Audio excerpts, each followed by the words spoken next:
इम्तियाज जलील हा एक नंबरचा खोटारडा माणूस आहे.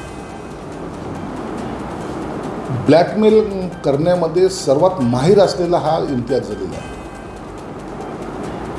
जे कार्यकर्त्यांनी हल्ला केला ना, त्यांनी यासाठी केलं आहे की याच्यासाठी जीवाला जीव देणार ते कार्यकर्ते होते, परंतु पैसे घेऊन तिकीट विकले, त्या कार्यकर्त्याला देशी धडू लावलं आणि त्याचा संताप ते व्यक्त करत आहेत.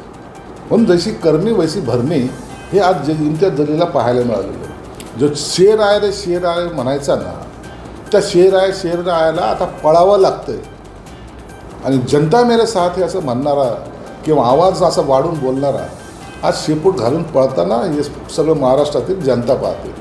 म्हणून तू केलेले पाप हे तुला भोगावं लागणार आहे.